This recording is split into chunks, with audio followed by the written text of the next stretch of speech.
ให้แจ้งในช่องทางที่มีอำนาจหน้าที่โดยไม่รอช้าเพื่อให้เจ้าหน้าที่ได้ดำเนินการได้อย่างทันท่วงทีและถูกต้องตามกฎหมายขอให้พี่น้องประชาชนได้ยึดหลักเพียง3ข้อก็คือไม่เชื่อไม่รีบและไม่โอนซึ่งจะช่วยให้เรามีสติพิจารณาอย่างรอบคอบและจะป้องกันการถูกล่อลวงได้รวมพลังคนไทยต้านภัยสแกมเมอร์นายอนุทินชาญวีรกูลนายกรัฐมนตรี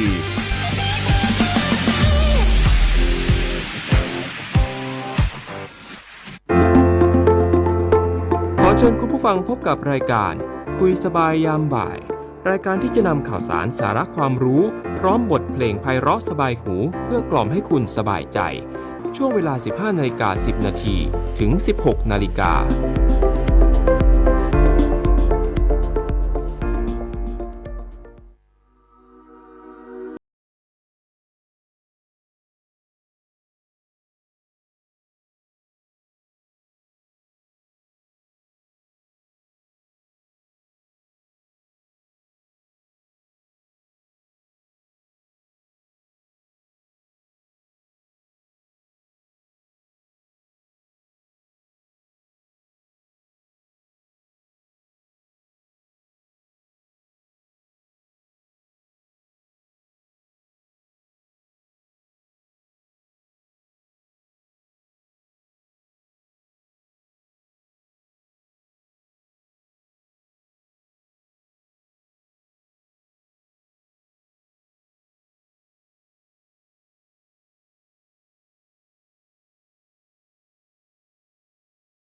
ทำให้ดวงตาฉันเห็นความสดใส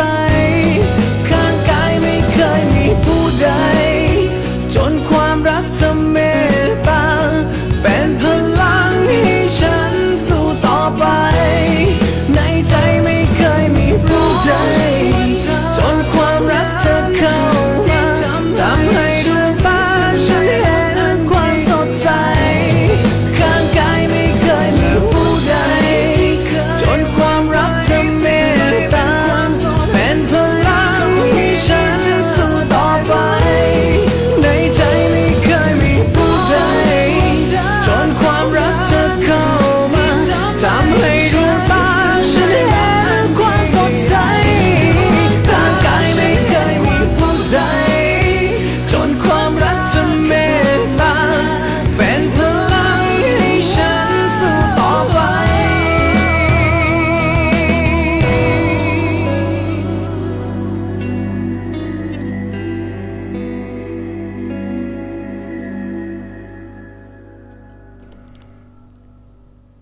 สวัสดีค่ะสวัสดีคุณผู้ฟังทุกท่านค่ะขอต้อนรับคุณผู้ฟังทุกท่านเข้าสู่รายการคุยสบายยามบ่ายในช่วงของรู้ทันโรคกับสำนักงานป้องกันควบคุมโรคที่1เชียงใหม่นะคะทางสวทเชียงใหม่ค่ะ FM 93.25 MHz รวมถึงคุณผู้ฟังที่รับชมรับฟังผ่านสวทเชียงใหม่ PRD แฟนเพจกันด้วยนะคะทักทายกันนะคะก็วันนี้ค่อนข้างที่จะคลึกคลื้นนะคะแฟนเพลงนะคะแฟนรายการก็ทักทายกันเข้ามาได้นะคะกับรายการคุยสบายยามบ่ายในช่วงของรู้ทันโรคกับสำนักงานป้องกันควบคุมโรคที่1เชียงใหม่ค่ะวันนี้เช่นเคยนะคะน้องนานอังสุมาลีบุญสูงค่ะรับหน้าที่ดำเนินรายการ1ชั่วโมงเต็มที่อยู่เป็นเพื่อนคุณผู้ฟังนะคะร่วมพูดคุยในเรื่องของโรคและภัยสุขภาพในพื้นที่ทั้ง8จังหวัดภาคเหนือตอนบนค่ะและโดยเฉพาะของจังหวัดเชียงใหม่เองนะคะวันนี้ก็ถือว่าเป็นกลางเดือนธันวาค่อนจะไปปลายปีแล้วนะคะเป็นเรื่องที่หลายคนยังให้ความสนใจในเรื่องของอากาศที่เย็นนะคะการท่องเที่ยวเนาะในส่วนของชมธรรมชาตินะคะนอนพักค้างอยู่บนยอดดอยยอดเขาต่างๆก็มีคุณผู้ฟังนะคะที่สอบถามเข้ามาในเรื่องของเครื่องทำน้ำอุ่นระบบแก๊สวันนี้แน่นอนค่ะเราได้กูรูนะคะหัวหน้ากลุ่มเลยนะคะมาพูดคุยกับเราในวันนี้คุณวิทยวัฒน์อินเสียนค่ะนักวิชาการสาธารณสุขชำนาญการพิเศษนะคะวันนี้หัวหน้าวิทยวัฒน์หรือว่าหัวหน้าต้อมของเราค่ะนำเรื่องของการอาบน้ำอุ่นปลอดภัยชีวิตปลอดภัยมาฝากคุณผู้ฟังทุกท่านนะคะหลายคนถามว่าสำนักงานป้องกันควบคุมโรคที่1เชียงใหม่เองเกี่ยวข้องอะไรกับเครื่องทำน้ำอุ่นเดี๋ยวให้คุณวิทยวัฒน์เล่าดีกว่าค่ะแต่ก่อนอื่นขออนุญาตทักทายคุณวิทยวัฒน์กันก่อนเลยละกันนะคะสวัสดีค่ะหัวหน้าต้อมค่ะสวัสดีครับสวัสดีท่านผู้ฟังทุกท่านด้วยนะครับอันนี้ก็เป็นครั้งที่2แล้วเนาะที่ได้เข้ามาในให้ความรู้ในเรื่องของรายการวิทยุเนาะช่วงรู้ทันโรคกับสคร1เชียงใหม่นะครับเดี๋ยวเรามารู้กันว่าวันนี้เนี่ยประเด็นที่น่าสนใจเป็นเรื่องอะไรแต่คุณนานก็บอกคร่าวๆแล้วว่าเกี่ยวกับเครื่องทำน้ำอุ่นระบบแก๊สแต่เขาก็จะสงสัยอยู่เครื่องทำน้ำอุ่นระบบแก๊สซึ่งมันเป็นเครื่องใช้ไฟฟ้าเนี่ยเกี่ยวข้องอะไรกับพวกเราเกี่ยวข้องอะไรที่เราจะต้องดูแลแล้ว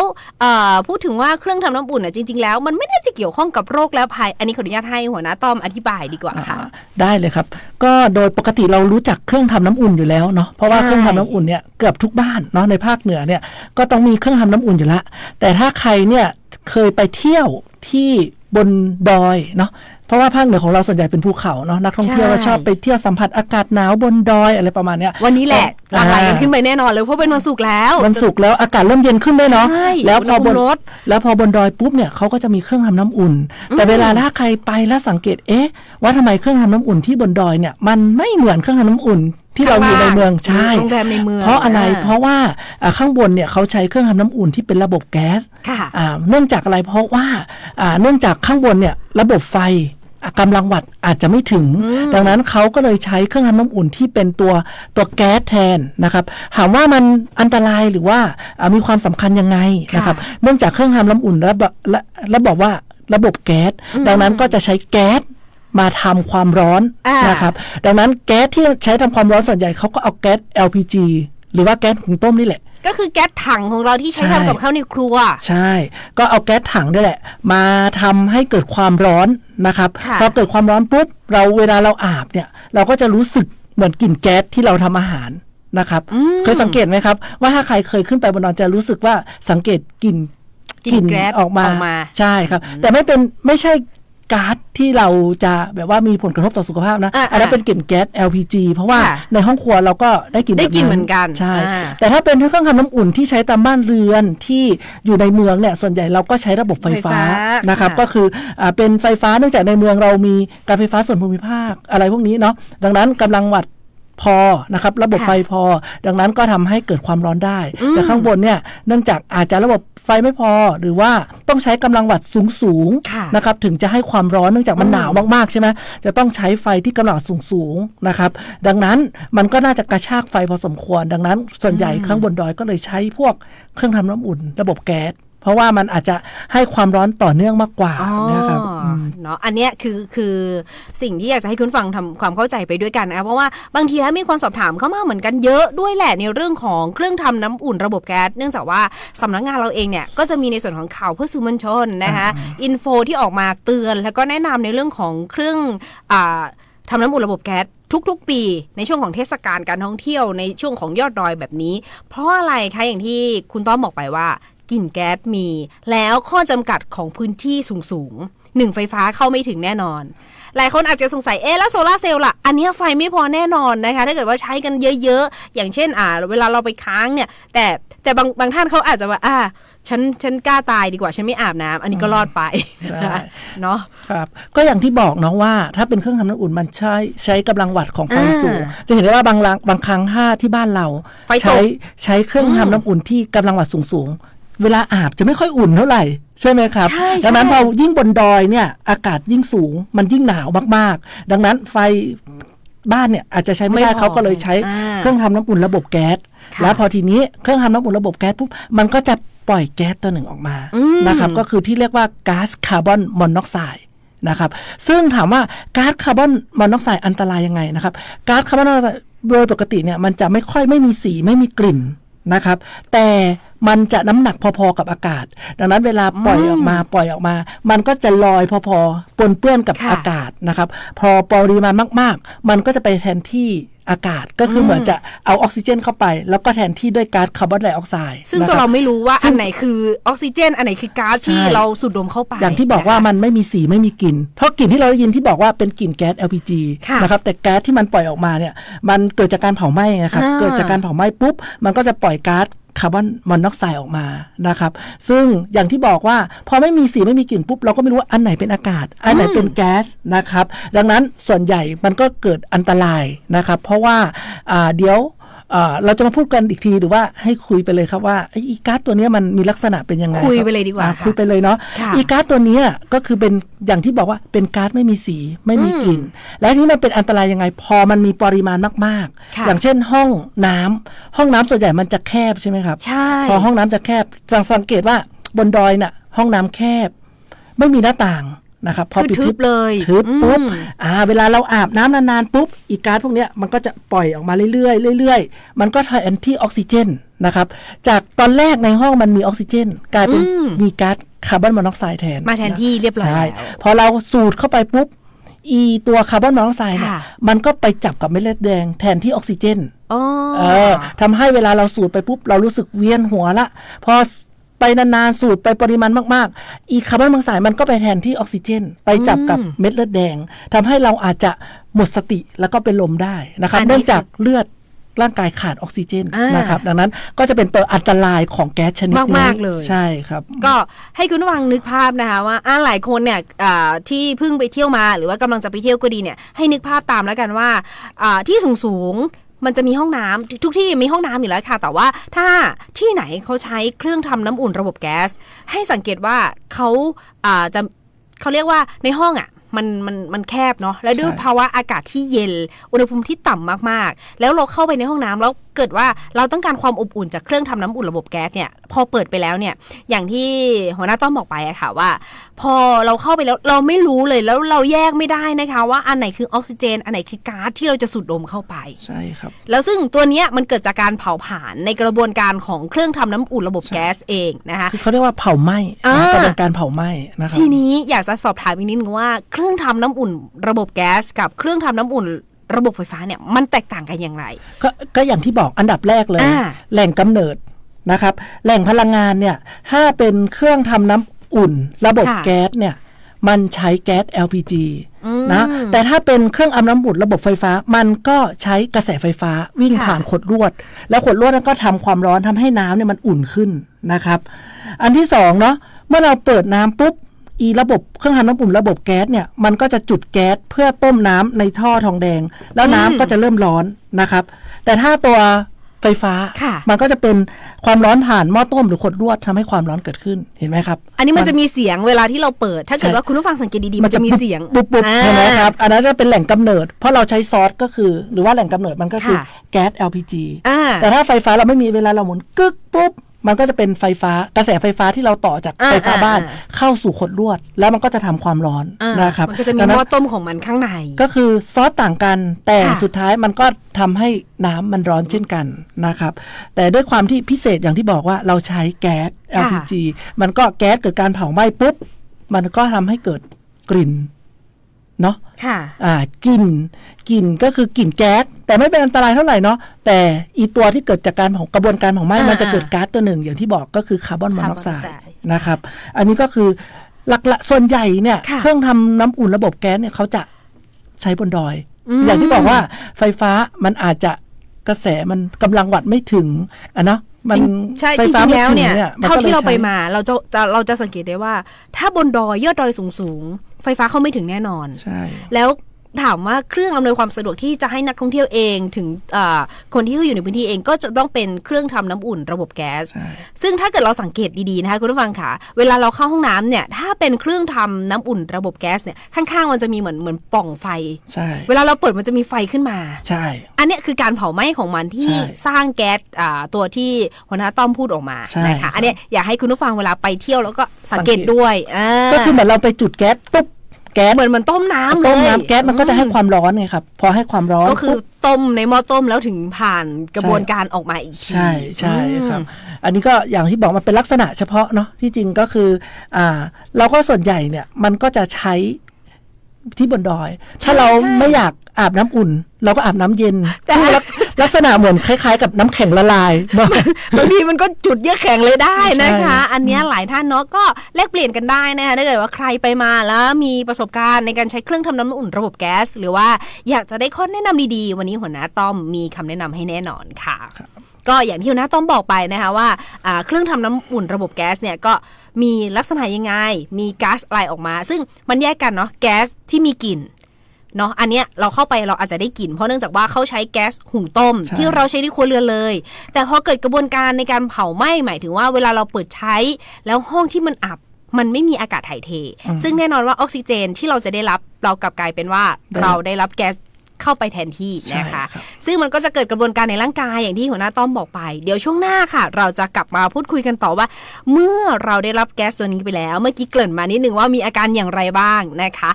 ช่วงหน้าเราจะมาเจาะลึกว่าอาการเหล่านี้มันจะส่งผลหรือว่ามีสัญญาณเตือนอย่างไรให้เราระมัดระวังกันได้นะคะเดี๋ยวช่วงนี้พักกันสักครู่เดี๋ยวช่วงหน้ากลับมาพูดคุยกันต่อค่ะ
โรคและภัยสุขภาพกับรายการคุยสบายยามบ่ายในช่วงของรู้ทันโรคกับสำนักงานป้องกันควบคุมโรคที่1เชียงใหม่ค่ะทาง FM 93.25 เมกะเฮิรตซ์นะคะสวทเชียงใหม่รวมถึงหน้าแฟนเพจกันด้วยค่ะที่สวทเชียงใหม่ PRD นะคะทักทายแฟนคลับหัวหน้าต้อมกันด้วยนะคะมีคนบอกว่า FC หัวหน้าต้อมค่ะนะคะเดี๋ยวสักครู่นะคะสำหรับผลงานเพลงที่แนะนำมาเนาะน้ำน้อยแพ้ไฟนะคะของคุณดาวินต้ามีแฟนเพลงนะคะบอกว่าประเด็นที่น่าสนใจมากนะคะอยากไปเที่ยวดอยกับคุณต้อมนะคะอันนี้ก็ขอบคุณมากๆนะคะ FC ที่พูดคุยกันเนาะทางแฟนเพจสวทเชียงใหม่ PRD นะคะในช่วงนี้ยังพูดคุยกันต่อเนาะในเรื่องของอาบน้ำอุ่นปลอดภัยชีวิตปลอดภัยนะคะเมื่อสักครู่หัวหน้าต้อมพูดไปแล้วว่ากระบวนการของเครื่องทำน้ำอุ่นระบบแก๊สกับระบบไฟฟ้าแตกต่างกันอย่างไรนะคะซึ่งก็ได้เกริ่นไปนิดนึงแหละว่าถ้าเกิดว่าเราได้รับก๊าซเข้าไปปฏิกิริยาที่และปฏิกิริยาที่เกิดกับตัวเรากับผลกระทบที่จะเกิดจากตัวเราเนี่ยแหละค่ะมันจะมีอะไรยังไงขออนุญาตให้หัวหน้าต้อมพูดแบบละเอียดอีกนิดนึงละกันได้ครับเริ่มจากสมมติว่าเราแบบเข้าไปเนาะต้องการจะไปอาบน้ำในห้องน้ำถ้ามันมีแบบคนใช้ก่อนหน้านั้นเนี่ยที่เขาอาบน้ำนานๆเนาะแล้วมีแก๊สคลั่งเนาะเขาเรียกว่าแก๊สคลั่งอยู่ในห้องน้ำคือสะสมในห้องน้ำอยู่แล้วปริมาณมากนะเวลาเข้าไปแรกๆเราอาจจะรู้สึกมึนงงเวียนศีรษะอะไรประมาณนี้ครับรู้สึกแบบปวดหัวอะไรแปลกๆนะครับเพราะว่าร่างกายอาจจะเริ่มได้รับก๊าซเข้าไปละนะครับอาจจะแบบปวดหัวนะครับคลื่นไส้อยากอาเจียนแบบนี้หายใจไม่อิ่มเริ่มหน้ามืดนะครับพอหายใจเข้าไปนานๆเข้าเนี่ยครับก็รู้สึกอาจจะแบบทำให้เราแบบหมดสติได้นะครับซึ่งขึ้นอยู่กับปริมาณเนาะว่ามันมากน้อยเพียงใดนะครับที่จะทำให้เกิดอาการนะครับเพราะว่าถ้ามันมีปริมาณมากๆนะครับเราอยู่แค่แป๊บเดียวนะครับสูดไปแค่แป๊บเดียวเราก็รู้สึกว่ามันรู้สึกเวียนหัวละปวดหัวมากๆนะครับอย่างที่บอกว่าอาจจะช็อกหมดสติได้นะครับแต่ถ้ามันอาจจะมีปริมาณน้อยๆนะครับเราก็อาจจะสูดไปรู้สึกมึนงงอาจจะปวดหัวบางครั้งเราก็เราอาจจะนอนไม่พอหรือเปล่าหรือว่ามึนเมาอะไรหรือเปล่าใช่ดังนั้นมันอาจจะขึ้นอยู่กับความเข้มข้นของก๊าซตัวนี้ที่เราได้รับเข้าสู่ร่างกายด้วยแบบนี้ครับจริงๆแล้วมันก็มีอยู่2ประเด็นเนาะคือประเด็นแรกคือห้องน้ำที่มีคนใช้ร่วมกันเยอะๆอาจจะคนก่อนหน้านี้อาจจะอาบน้ำนานแต่ทีเนี้ยมันก็จะมีข้อแนะนำอีกว่าควรอาบกี่นาทียังไงเดี๋ยวอันเนี้ยให้หัวหน้าต้อมแนะนำทีหลังแต่ว่าเรามาดูข้อแตกต่างกันว่าเราจะได้รับแก๊สเนี้ยเข้าไปได้ยังไงนะคะอย่างที่หัวหน้าต้อมบอกไปว่าคนแรกเขาอาจจะอาบน้ำนานแหละแล้วเกิดการสะสมแล้วปิดประตูทิ้งไว้อันเนี้ยแก๊สก็อยู่ในกระบวนการของมวลอากาศที่มันแทนที่ด้วยคือก่อนหน้านี้อาจจะเป็นออกซิเจนที่เราหายใจสูดเข้าสูดออกกับกลายเป็นแก๊สตัวนี้เข้าไปแล้วพอคนที่2เข้าไปอาบน้ำแล้วใช้เวลาระยะเวลาสักระยะหนึ่งแล้วสูดดมเข้าไปอาการเริ่มขึ้นด้วยมึนเมาหรือวิงเวียนนะคะหรืออาจจะมีความผิดปกติกับร่างกายอันเนี้ยให้เราสันนิษฐานได้เลยใช่ไหมคะว่าอาจจะได้รับแก๊สตัวนี้เข้าไปได้ครับสมมติว่าถ้าเราไปเที่ยวเนาะอย่างที่บอกว่าพอเราเข้าไปอาบสักระยะหนึ่งนะครับถ้ารู้สึกเวียนหัวหรือว่ามึนอะไรสักเนี้ยเราก็แล้วว่าเราอาจจะได้รับแก๊สตัวนี้เข้าไปนะครับดังนั้นเวลาใครไปเที่ยวเนี่ยต้องสังเกตอาการตัวเองนิดนึงนะครับว่าเรายังไม่ได้เข้าห้องน้ำอาการเรายังเป็นปกติแต่พอเริ่มเข้าอาบน้ำละรู้สึกเข้าห้องน้ำแล้วทำไมแบบรู้สึกเวียนศีรษะหรือว่าอะไรนะครับเราต้องใจ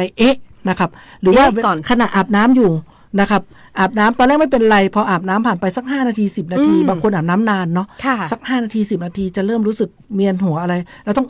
แล้วก็ต้องออกมาก่อนละนะครับเพราะอาจจะได้รับก๊าซตัวนั้นเข้าไปในร่างกายแล้วเราต้องใจแล้วก็ออกมาก่อนนะครับมาสูดออกซิเจนข้างนอกก่อนนะครับเพื่อที่จะถ้ารับเข้าไปอีกนะครับมันก็จะไปจับกับไปแทนที่ออกซิเจนเนาะไปจับกับเม็ดเลือดนะครับทำให้เลือดนี่ขาดออกซิเจนทำให้อาจจะหมดสติได้ดังนั้นต้อง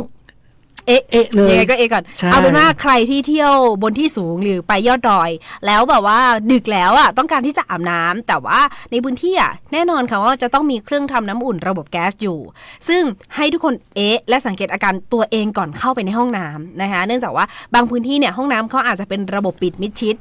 ด้วยการที่ว่าอะไรก็แล้วแต่นะคะอาจจะมีปัจจัยหลายๆอย่างเนาะทำให้กระบวนการออกซิเจนเนี่ยที่มันไหลอยู่ข้างในเนี่ยไม่มากพอแล้วเราเข้าไปเนี่ยบางทีเราก็จะต้องแล้วว่าฉันเข้ามาเนี่ยฉันร่างกายแข็งแรงฉันไม่มีอาการแต่พออาบไปสักระยะ5นาที10นาทีเริ่มมีอาการ อันเนี้ยเราจะทำยังไงต่อสมมติว่าเราแบบอาบไปแล้วเนาะบางคนอาบน้ำนานอย่างที่บอกถ้าเราเริ่มอย่างที่บอกเริ่มวิงเวียนแล้วตึ้งมาอันดับแรกปิดเครื่องทำน้ำอุ่นแล้วออกมาข้างนอกก่อนเพื่อมาสูดออกซิเจนนะครับออกซิเจนก็จะไปจับกับเม็ดเลือดแดงก็ทำให้เราแบบอาการอาจจะดีขึ้นหรือว่า2เวลาเข้าห้องน้ำเนี่ยสิ่งที่เราสังเกตเลย1มีประตูหน้าต่างหรือเปล่าถ้ามีหน้าต่างขอเปิดหน้าต่างไปด้วยอาบน้ำไปด้วยมันจะมีช่องเล็กๆที่เขาไว้ระบายอากาศใช่หรือว่า2นะครับมีพัดลมระบายอากาศหรือเปล่าถ้ามีพัดลมระบายอากาศก็เปิดไปด้วยขณะที่เราเข้าห้องน้ำแบบนี้ก็จะช่วยแบบว่าแบบช่วยระบายอากาศเนาะช่วยระบายแก๊สออกอากาศด้านนอกนะครับแต่อย่างที่คุณนาถามเมื่อกี้เลยว่าถ้ารู้สึกมีอาการแล้วจะต้องทำยังไงเป็นไงถ้าเรายังมีสติอะไรอยู่เพราะบางทีเราตกใจไปแล้วฉันจะเป็นลมไหมจะเกิดอะไรขึ้นมีสติอยู่รีบหยุดการอาบน้ำแล้วก็รีบออกจากห้องไว้ก่อนนะครับไปสูดอากาศบริสุทธิ์เพื่อจะสูดออกซิเจนเข้าสู่ร่างกายนะครับอันนี้ก็จะเป็นอันดับแรกเลยที่ต้องทำนะครับอันนี้คือในตัวเองที่ประสบปัญหา ในระหว่างการอาบน้ำแต่มันจะมีอีกกรณีหนึ่งค่ะคุณต้องหัวหน้าต้อมขาขออนุญาตสอบถามเลยกันว่าเวลาคนเมาเขาไม่รู้ตัวว่าเขาเมาอย่างเงี้ยเขาเข้าไปอันเนี้ยมันอาจจะผลกระทบเยอะกว่าคนปกติอันนี้แน่นอนเนาะคนเมาเนี่ยเพราะว่าเขาไม่มีสตินะครับดังนั้นถ้าสมมติรู้ว่าตัวเองเมานะครับหรือว่าอาบน้ำคนเดียวพักคนเดียวเนี่ยเปิดประตูเลยหรือเปิดหน้าต่างคือยังไงก็ไม่มีใครมองอยู่ละใช่ไหมอย่างน้อยก็จะช่วยระบายอากาศออกนะครับหรือว่าที่2ถ้ามีคนอยู่นะครับก็แจ้งเพื่อนว่าเพื่อนเราถ้าเราไปเที่ยวกับเพื่อนเนาะก็ต้องสังเกตว่าถ้าเขาเข้าไปนานเกินไปแล้วควรจะเคาะหรือว่าอะไรนะครับเพื่อให้จะดูว่าเขายังมีสติอยู่หรือเปล่าหรือว่าไม่อาบน้ำนานเกินไปเนาะเพราะบางครั้งเนี่ยคนเมาบางครั้งไม่สติก็ต้องการผ่อนคลายด้วยน้ำอุ่นๆแบบนี้ก็อาบไปเรื่อยๆเรื่อยๆแล้วก็ไม่รู้บางครั้งอาจจะน็อกหรือว่าตัวเองหลับไปเพราะเมาหรือเปล่าอันนี้ก็ไม่รู้ว่าเกิดจากว่าสูดแก๊สหรือว่าเมาเกิดจากอาการเมาแบบนี้ครับแยกยังไม่ออกนะครับดังนั้นก็ให้เราไปกับเพื่อนนะครับขอให้เพื่อนเนี่ยสังเกตเพื่อนนิดนึงถ้าเข้าห้องน้ำอยู่ดีเข้าผิดปกตินะเราก็ต้องเคาะประตูนะครับถ้าเพื่อนยังส่งสัญญาณอยู่พอโอเคยังอยู่ถ้าเพื่อนไม่ส่งสัญญาณรีบเลยครับเปิดประตูเปิดให้กว้างนะครับเพื่อให้ออกซิเจนข้างนอกไปแทนที่ก๊าซคาร์บอนไดออกไซด์ในห้องนั้นนะครับคาร์บอนมอนอกไซด์เนาะอันนี้คือวิธีสำหรับผู้ปฏิบัติที่มีสติและยังไม่มีอาการมึนเมากับคนที่มีอาการมึนเมาแล้วนะคะคำแนะนำที่ถูกต้องที่สุดก็คือเราไม่ควรล็อกประตูห้องน้ำถูกต้องอันนี้สำคัญเลยจริงๆสำคัญก็คือถ้าไปกับก็บอกเลยว่าถ้าไปกับเพื่อนไปกับรูมเมทไปกับแฟนต่างๆนั่นน่ะก็ไม่ควรใช่ถึงแม้ไปกับเพื่อนไม่ต้องปิดแต่อาจจะปิดเฉพาะประตูแต่ไม่ต้องล็อกแต่ถ้าสมมติว่าไปคนเดียวเนี่ยแนะนำเลยว่าเปิดประตูไปเลยเปิดประตูมันก็มีใครเห็นอยู่แล้วแหละว่าอยู่คนเดียวเนาะแต่คือถ้าเปิดประตูเนี่ยถ้าห้องแคบๆเนาะอย่างเช่นรีสอร์ทบางที่มันจะเป็นคล้ายๆตู้คอนเทนเนอร์ถึงแม้ว่าเราจะเปิดประตูนะครับแต่ก๊าซเนี่ยก็จะอยู่ในห้องอยู่ในห้องดังนั้นอาจจะเปิดหน้าต่างเพื่อให้ช่วยระบายนะครับไม่งั้นกลายเป็นว่าจากห้องน้ำก็กลายเป็นอยู่ในห้องพักก็คือยังไงคุณก็ไม่รอดใช่ดังนั้นก็สังเกตนิดนึงเวลาไปเนี่ยมีหน้าต่างไหมอะไรไหมมีพัดลมระบายอากาศไหมนะครับเราก็จะช่วยเปิดพวกระบายเนี่ยมันจะช่วยเราได้ดีนะครับก็สังเกตได้ง่ายๆนะคะเนื่องจากว่าบางที่เขาก็จะเป็นบ้านเป็นหลังบางที่เขาก็จะมีการครีเอทการเขาเรียกว่าภาพลักษณ์ของที่พักต่างๆเนาะก็อาจจะมีมุมมองหรือว่ารูปแบบที่ต่างกันออกไปแต่ทีเนี้ยอากาศมันก็ค่อนข้างที่จะน้อยเนื่องจากว่าอยู่สูงด้วยความกดอากาศก็ต่ำนะคะอุณหภูมิก็ลดอากาศก็เย็นอันเนี้ยแน่นอนว่าตัวเราเองก็อยากจะได้ความอบอุ่นซึ่งการอาบน้ำมันก็จะเป็นวิธีนึงที่ช่วยในการคลายความหนาวในอุณหภูมิในร่างกายนะคะก็อย่างที่หัวหน้าต้อมบอกไปว่าเราก็ต้องสังเกตห้องพักเราอีกทีนึงว่ามันเป็นที่โล่งไหมมันแคบไหมมันเป็นลักษณะไหนถ้าเกิดว่ามันแคบแล้วห้องน้ำก็แคบทีเนี้ยเปิดประตูห้องน้ำทิ้งไว้แต่ข้างนอกก๊าซตัวเนี้ยก็ยังมีวนเวียนระบบหมุนเวียนอยู่อันนี้ก็อาจจะส่งผลอันตรายต่อชีวิตได้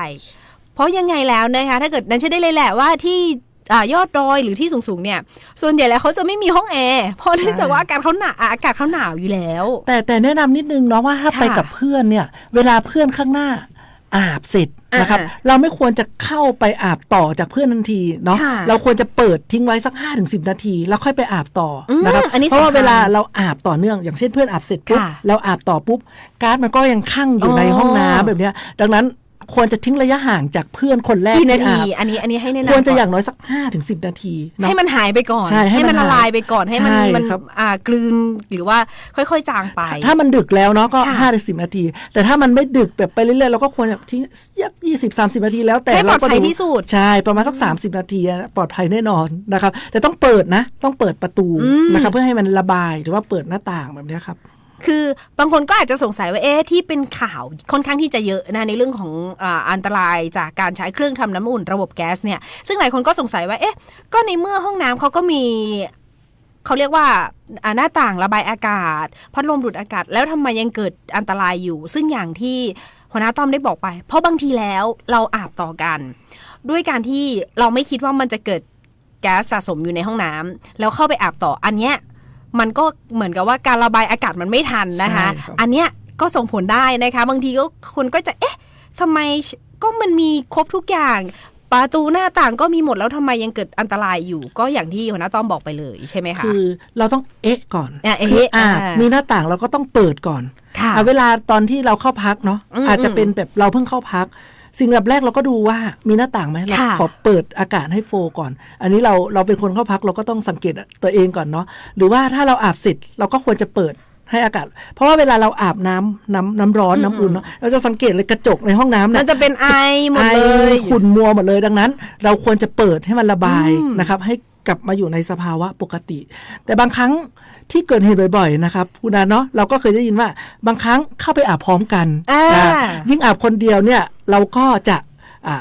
อากาศไม่พออยู่แล้วประหยัดเวลาในการอาบน้ำเนื่องจากว่าอากาศค่อนข้างที่จะหนาวนะอุณหภูมิก็ลดไปเรื่อยๆ ใช่ ฉันอาบพร้อมกับคุณเลย พอไปอาบพร้อมกันปุ๊บออกซิเจนมันต่ำอยู่แล้วเหมือนไปแย่งกันหายใจละ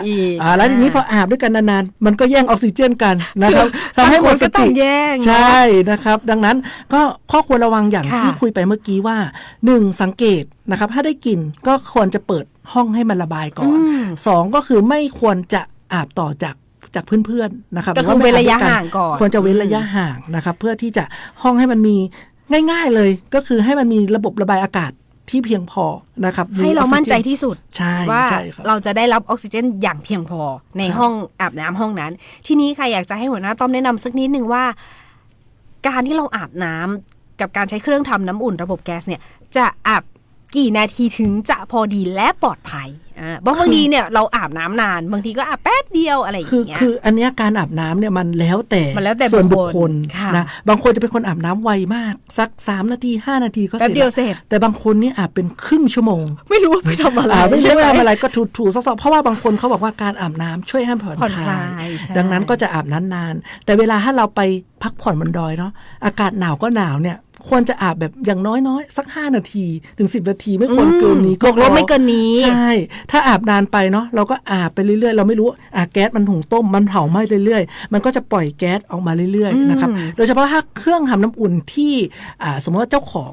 หรือว่าไม่ได้แบบมันแทนบำรุงรักษาหรือไม่ได้มาตรฐานมันก็จะลีกออกมาเรื่อยๆทำให้มันคั่งเยอะขึ้นเวลาเราอาบน้ำนานขึ้นเนาะมันก็จะปล่อยแก๊สออกมาเรื่อยๆทำให้ในห้องนั้นก็แทนที่ไปด้วยแก๊สคาร์บอนมอนอกไซด์ทั้งหมดทำให้เราก็จะสูดไปเต็มๆนะครับดังนั้นเวลาเราอาบเนี่ยสัก5 นาทีหรือว่า10 นาทีถูๆอะไรให้มันสะอาดสำหรับการพักผ่อนอะไรเนี้ยก็น่าจะเพียงพอแล้วแบบนี้ครับก็อย่างที่หัวหน้าต้อมบอกไปนะคะทำไมถึงนันย้ำเรื่องนี้เพราะเนื่องจากว่าบางคนเนี่ยเขาเข้าใจว่าการที่เข้าไปอยู่ในห้องน้ำนานๆช่วยให้ร่างกายอบอุ่นขึ้นแต่ลืมไปว่าตัวเนี้ยมัน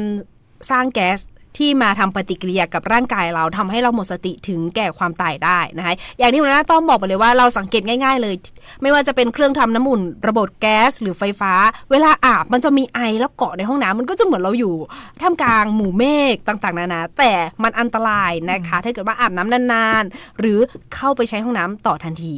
เนาะอันนี้ค่ะมันก็จะต่อยอดไปถึงว่าถ้าเกิดว่าเราสงสัยว่ามีแก๊สรั่วหรือมีอาการผิดปกติเราควรจะทำยังไงจะต้องปฐมพยาบาลยังไงไหมจะต้องมีการเรียกใครหรือขอความช่วยเหลือยังไงอย่างที่บอกเนาะว่าแก๊สนี้ถ้ารู้สึกเวียนหัวรีบออกมาจากพื้นที่นั้นแล้วไปสูดอากาศบริสุทธิ์รับออกซิเจนเข้าไปก็จะรู้สึกดีขึ้นละเพราะว่าออกซิเจนมันก็จะไปจับกับตัว เลือดของเรานะครับทำให้ออกซิเจนในเลือดมันเพียงพอนะครับเพราะว่าเมื่อกี้เราบอกแล้วว่าคาร์บอนมอนอกไซด์มันไปแทนที่ออกซิเจนในเลือดนะครับทำให้อาจจะเลือดขาดออกซิเจนนะครับอันดับแรกถ้าเรารู้สึกไม่ดีแล้วเราไปกับเพื่อนเรียกเพื่อนก่อนเรียกเพื่อนก่อนนะครับว่าเรารู้สึกเวียนหัวอะไรยังไงก็แจ้งอาการนะครับสองแจ้งเจ้าของรีสอร์ทถ้าเราดีขึ้นละต้องแจ้งเจ้าของรีสอร์ทนะครับหรือว่าผู้ประกอบการโรงแรมว่ามันน่าจะมีอะไรผิดปกติสักอย่างนะครับเพราะว่าเหมือนเรารู้สึกไม่ดีนะครับแต่ถ้าเรารู้สึกว่าเป็นมากๆนะครับแต่ยังมีสตินิดนึงให้รีฮุกรีสอร์ทมันน่าจะมีเบอร์โทรติดอยู่นะที่ข้างๆรีสอร์ทว่ากรณีถ้ามีเหตุฉุกเฉินแจ้งใครอะไรยังไงนะครับก็พยายามโทรแจ้งนะครับว่ารู้สึกว่าเป็นเหตุอะไรยังไงนะครับก็จะได้รู้ว่าอาการที่เกิดขึ้นนี่เป็นยังไงนะครับหรือว่าเบอร์โทรง่ายๆที่เราจำได้นะครับก็คือ1669นะครับเพราะว่าจะเหตุฉุกเฉินนะครับแต่ทีนี้มันมีเหตุการณ์เฉพาะนะครับว่าเวลาเราไปบนดอยเนี่ยมันอาจจะไม่ค่อยมีสัญญาณนะครับดังนั้นอย่างที่ผมบอกนะครับถ้ามีเพื่อนเรียกเพื่อนนะครับถ้าไปคนเดียวนะครับถ้ายังมีสติ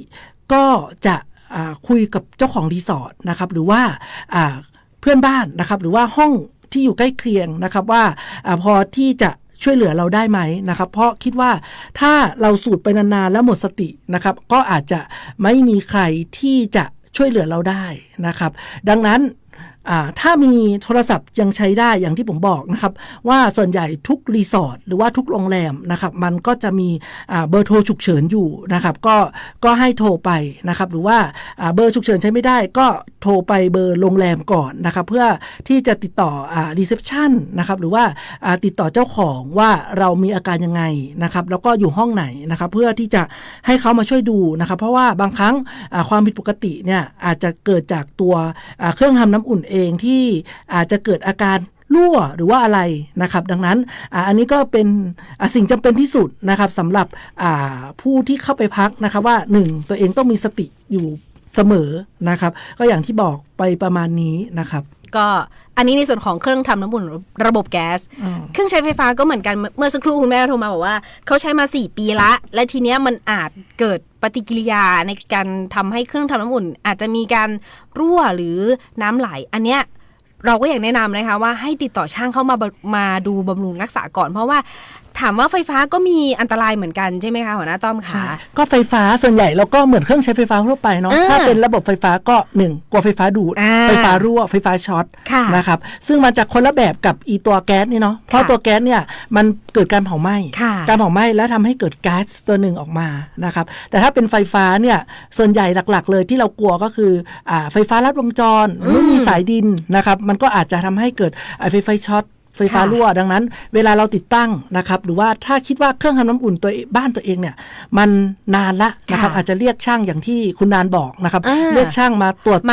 หน่อยนึงเนาะเพราะว่าอย่างที่แม่บอกไปว่าแม่ใช้มา4 ปีแล้วอาจจะเกิดการขาดการบำรุงรักษาแต่อันตรายเหมือนกันนะคะไม่ใช่ว่าเครื่องใช้ไฟฟ้าไม่มีอันตรายนะ1ไฟดูดได้ไฟฟ้ารั่วได้อย่างที่บอกว่าถ้าเป็นไฟฟ้าต้องมีระบบสายดินป้องกันไฟดูดได้ดีนะครับแต่อย่างที่คุณนนท์บอกว่าต้องมีการบำรุงรักษาที่จริงต้องอย่างต่อเนื่องเลยนะครับยิ่งถ้าไม่ใช้นานๆเนี่ยเราไม่รู้ว่าเครื่องเราพังหรือเปล่าระบบไฟดีหรือเปล่าหรือว่าข้างในมันพังหรือเปล่านะครับดังนั้นก่อนที่จะใช้ต้องเรียกช่างมาดูก่อนนะครับอันนี้ก็จะเป็นคร่าวๆนะครับ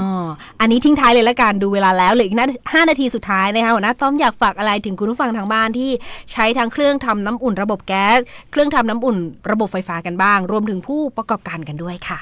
คืออันดับแรกเนาะเราจะแบ่งเป็น2 ส่วนนะครับสำหรับเราเองที่ไปเที่ยวนะครับเราเองที่ไปเที่ยวนะครับก็คือเรารู้อยู่แล้วว่าเราไปเที่ยวบนดอยเนาะแล้วก็ยังไงก็ต้องเจอเครื่องทำน้ำอุ่นระบบแก๊สอยู่แล้วนะครับอันดับแรกก่อนเราจะอาบเวลาเราเข้าห้องเราเปิดประตูเปิดหน้าต่างก่อนถ้ามีหน้าต่างนะครับและอันที่2ก็สังเกตอาจารย์ตัวเองว่าถ้าเข้าไปอาบแล้วรู้สึกเวียนหัวนะครับอาจจะรู้สึกขึ้นไส้อาเจียนพวกนี้เรารู้สึกมีปฏิกิริยาที่ผิดปกติละรีบหยุดการอาบน้ำแล้วก็ออกมาข้างนอกนะครับและ3ก็คืออย่างที่บอกต้องเว้นระยะห่างกับเพื่อนพอสมควรเนาะสักนะ5 นาที10 นาทีอันนี้เป็นเวลาที่เหมาะสมมากและ4เวลาเราไปที่ไหนเราต้องสังเกตว่า มีเบอร์โทรฉุกเฉินที่ติดต่อหรือเปล่า อ่า หรือว่าสามารถติดต่อเจ้าของรีสอร์ทมีเบอร์ ได้ โทร ไหม ศัพท์อะไรได้ไหมก็ใช้โทรศัพท์ถ้าเราผิดปกติก็ต้อง ค่ะ แจ้งเจ้าของรีสอร์ท ค่ะ หรือว่าสุดท้ายถ้ามีสัญญาณโทรศัพท์อย่างที่บอก1669แจ้งไปก่อนเลยถ้ารู้สึกผิดปกติ จะไม่ขึ้นใจ ใช่ นะคะ ว่าต้อง แต่ ต้อง ถ้า ติดต่อให้ได้ แต่ถ้าบนดอยส่วนใหญ่เนี่ย คลื่นสัญญาณไม่มี สัญญาณไม่มีแล้วอาจจะอยู่ไกล ค่ะ ดังนั้นติดต่อเจ้าของรีสอร์ทหรือว่าถ้าเดินไปได้นะครับแต่เดินไปหารีเซพชันไม่ไหวเพื่อนห้องข้างห้อง เรียก นะครับ เลย เรียกไปก่อนนะครับเพื่อที่จะตัวเองจะได้ปลอดภัยนะครับอันนี้ก็จะเป็นคนที่จะเข้าไปอันนี้นะครับก็สังเกตอาการตัวเองนะครับอันนี้ ค่ะ ก็คือช่วยตัวเองได้นะครับมีเพื่อนถ้าเราเป็นเพื่อนไปกับ ค่ะ เพื่อนอีกคนนึงสังเกตอาการสังเกตเพื่อนด้วย ค่ะ เพื่อนอาบน้ำนาน รู้สึกหายไปอยู่ดีตอนแรกร้องเพลงอาบน้ำไปร้องเพลงไป ร้องเพลงได้สบายเลยแหละ อยู่ดีๆอ้าวเงียบไป เสียง หายไป เงียบกริบเลย ต้องรีบถามรีบเคาะนะครับ ค่ะ เพื่อที่จะช่วยเพื่อนออกมานะครับเพราะว่าจะต้องรีบมาให้ออกซิเจนนะครับก็จะได้ออกซิเจนก็จะไปแทนที่ไปจับกับเม็ดเลือดแดงทำให้มีสติขึ้นมานะครับ ค่ะ อันนี้ก็สำหรับ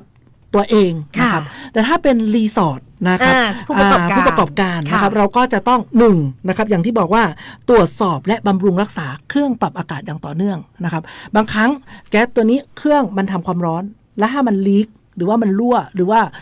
มันไม่สมบูรณ์นะครับทำให้เครื่องเนี่ยจากที่มันจะกักแก๊สแล้วปล่อยออกไปข้างนอก ค่ะ สรุปว่ามันก็ลีกอยู่ในห้องนะครับทำให้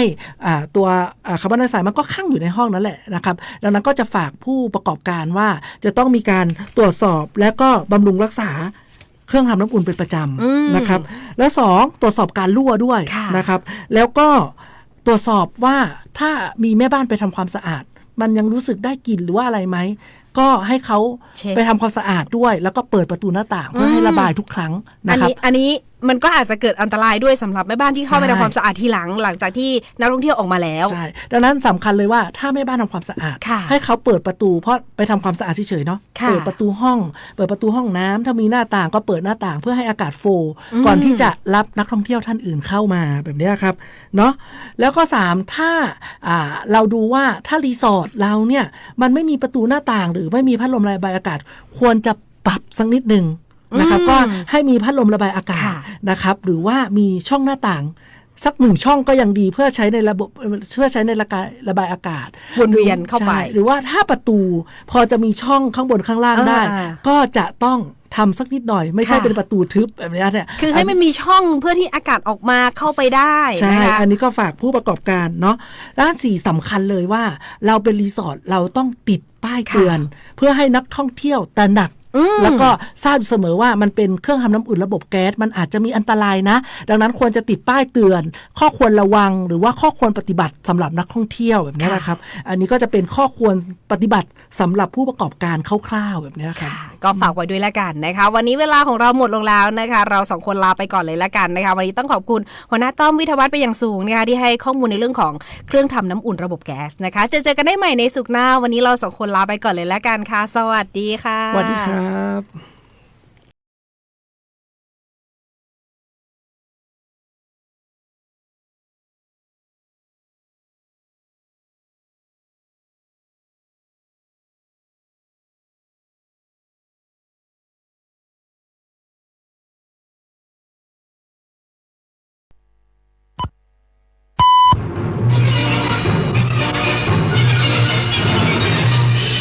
สถานีวิทยุกระจายเสียงแห่งประเทศไทยและเครือ